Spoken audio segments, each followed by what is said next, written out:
Matthew 11:28 and 29. Come to me, all you who are weary and burdened, and I will give you rest. Take my yoke upon you and learn from me, for I am gentle and humble in heart, and you will find rest for your souls. For my yoke is easy and my burden is light. None of us truly know how to live life. We're all in circumstances where we don't know what our next move actually is, whether it be marriage or parenting or work or friendship or just life in general. And so we have to lean on others. We have to turn to experts and people who are more knowledgeable than we are to figure out what is our next move. It's mandated for all of us. So here's my question. Who do you turn to the most? Because whomever you and I turn to the most to learn about life, that is the person to whom we are a disciple. And is it for you? Is it for me? Jesus. That's the invitation he gives here in Matthew. He invites us now to learn from him, to learn what life is all about, to learn who we're supposed to be, to learn how we're supposed to act in the next scenario. Now, there's no question we can turn to other people as well. All truth is God's truth.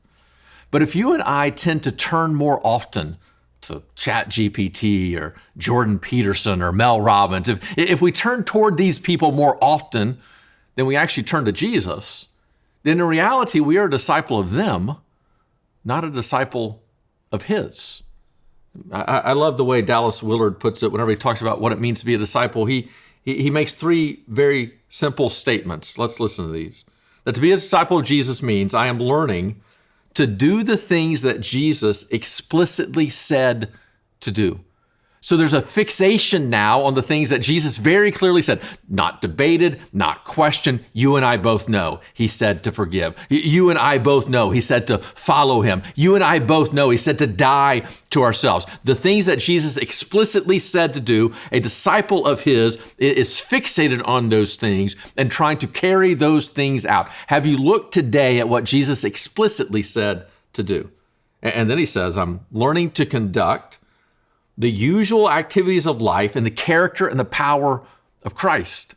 And so as you and I go about our day-to-day lives, a disciple of Jesus now is attempting to do those things in the character of Jesus with who he said we are to be, and then the power of Jesus, not leaning on our own accord, not trusting in our own ability, but now leaning in and say, God, I need your help. As you conduct your ordinary business today, do so in his character and in his power. And then thirdly, I'm learning to exercise the power of the kingdom to minister good and to defeat evil. That's part of our task today, to promote and to do as much good as possible, and at the same time to thwart as much evil as possible. And literally, if we are doing those three things, doing what he's explicitly told us to do, trying to live our normal lives in the character and power of God, and then trying to do good and thwart evil, we are actually a follower, a disciple of his. But if we aren't trying to do those things, and instead we're trying to learn life from other people, we can call ourselves Christians all day long, but it doesn't mean that we actually are. Choose to follow Jesus today. Learn from him, and you won't regret it.